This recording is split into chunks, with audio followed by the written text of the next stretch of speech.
Hello, Fulton Virtual students and parents. This is Mr. Butler from the Social Studies Department bringing you a quick guide on how to read the progress reports from Edgenuity.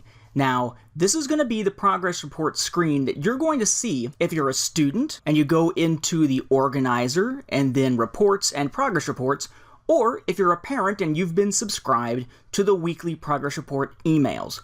You might want to keep in mind, though, that if you have a student who has multiple classes or you're getting daily progress reports, you might see a variant of this. For instance, if you have 2 classes and you're getting daily progress reports, all you're going to see is this upper area of the progress report rather than all of the weighted information down at the bottom.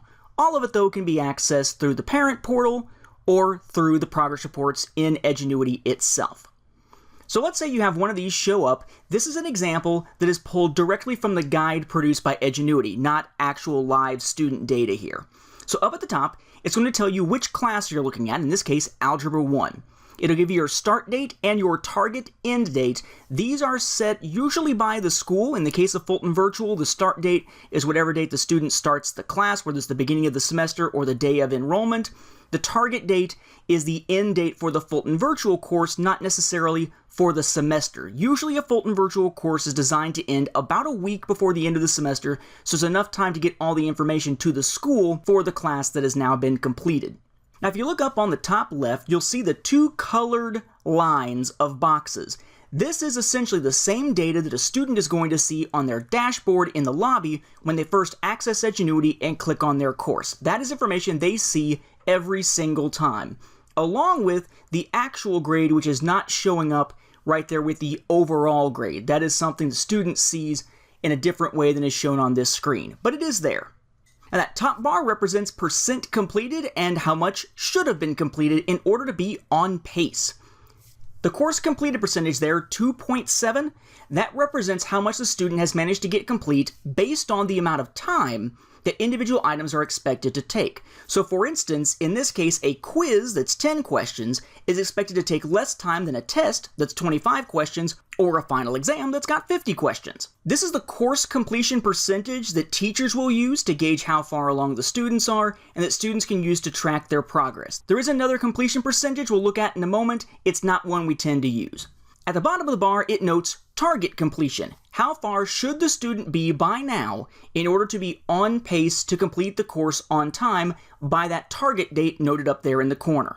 There's a constant comparison going on here that gives us the colored bars. If a student is behind pacing, it'll show up in red. If a student is on target, it'll show up in blue. If the student is actually ahead of pacing, it'll show up in green. That other completion number is off here to the right in our secondary box where it says complete count 3%. Notice that's a different completion amount than what we had for course completed off to the left, which was only 2.7. The rationale behind this is that the complete count just looks at how many items there are in the course, period. It doesn't bother to weight anything for how much time it should take. So a quiz that's got 10 questions, a test with 25, and a final with 50, all each count equally as simply one item when being taken into account for the complete count. That is not the one that Fulton Virtual tends to use when dealing with the issue of how far a student has gotten. That tends to be the course completed based on time seen there to the left. Beneath that, you'll find the first of the 3 grade types. There is a separate video about how each grade type is calculated in much more detail available on this YouTube channel. So let's get just some basic information here and move on. The overall grade is shown there on top of that second bar, in this case 83.5%. The overall grade is based only on what a student has completed. Anything that has not been completed, whether it should have been or not, is completely ignored. Think of that as a measure of a student's understanding of the material. Now the boxes underneath are color-coded. We have red if the student has a grade between 0 and 59%, which would be an F anywhere. Orange if the student has a grade between 60 and 69%, which would be a D in places that have them, but Fulton County does not. A grade between 70 and 79% will be indicated in yellow, between 80 and 89% in olive, and between 90 and 100% as green. In this case, it's olive, for an overall grade of 83.5%. Now directly underneath that for the students, but over off to the right for us on this screen is the actual grade. In this case, the actual grade is 12.8%. The short explanation of the actual grade is that it takes into account how far a student should be versus where they are. The actual grade looks at how much of the course has been completed, then compares that to the target completion. If the student is behind, it'll use a proportion to take that overall grade and translate it into a smaller actual grade, that 12.8%. This represents how a student falling behind in a course is essentially accumulating zeros, causing the grade to drop. Then directly above that, we have the relative grade. The relative grade tends to freak people out at the very beginning of a course, but the idea is that it contains grades for every single item in the entire course, all the way up through the final exam. Anything that has been completed has a grade that's not a 0. Everything else is treated as a 0, no matter where in the course the student should be at this point. It lets a student know what their grade would be if they simply stopped working at this point, and it always grows so a student can see their grade grow from having no points in the beginning of a semester all the way up through their final grade.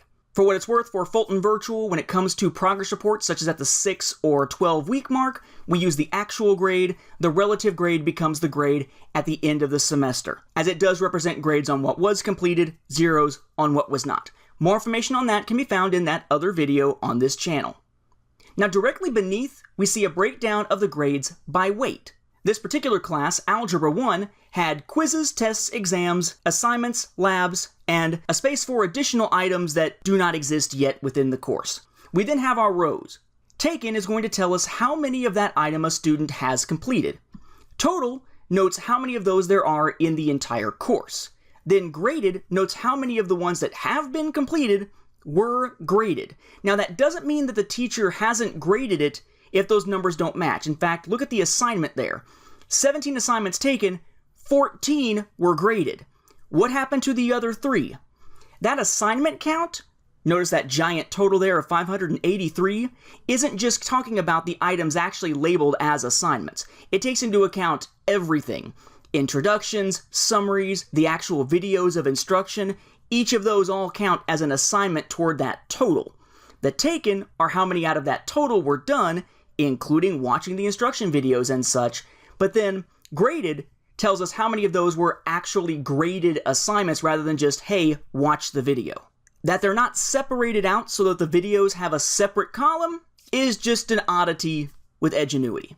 The score row is going to tell us what the average score has been for those items as completed. So with those 4 quizzes, this student has a quiz average of 84%.